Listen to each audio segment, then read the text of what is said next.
I kind of thought, though, that Benjamin Netanyahu did a pretty good job. I played this before, but I'm going to have to play it again because it was so funny what he told Congress. Listen to this.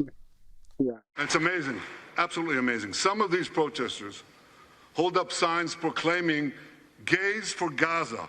They might as well hold up signs saying chickens for KFC.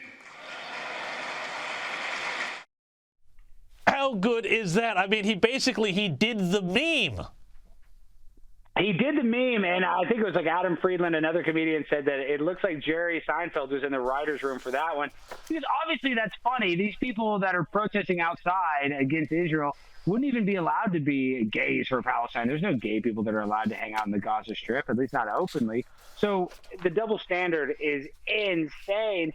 But honestly, Bibi Netanyahu, him giving that speech and being funny, I liked it. I definitely liked that speech. But at the end of the day, it's just sad that these politicians won't even show up to go watch him, that they can just be openly anti-Semitic like that. And that blows my mind the most, James, is that all of these politicians that can just, Kamala skipped out. I think Joe Biden met with Netanyahu for like 35 seconds. So it's just very weird that we have a time where a very important, politician comes to our country and they can just ignore him like that. So anti-Semitism is crazy right now, James.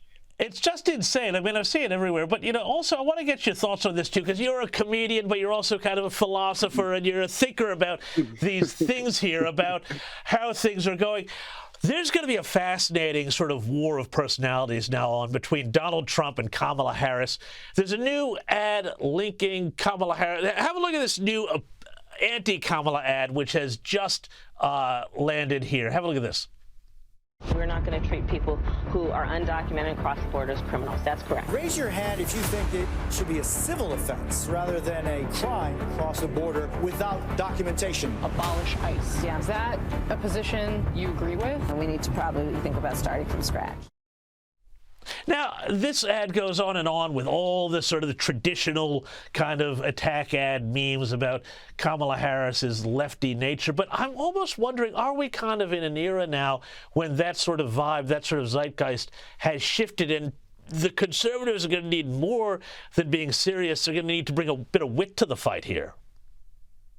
Well, I mean, humor is probably the best medicine to try to make the pill go down, and that pill is probably a black pill, because the world is very dystopian at this moment when you see an American flag get torn down right in front of the White House and on the Capitol, just burned like that. But, I mean, when it comes to Kamala Harris and the border, she's trying to hide the fact that she was the border czar. She is in charge of the border, and we have people like Laken Riley. There's a popular barbecue chef in Nashville that was just killed in a hit and run by another illegal immigrant.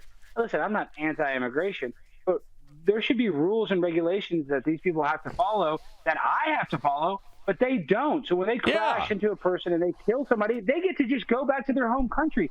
It's disgusting and it's unsafe.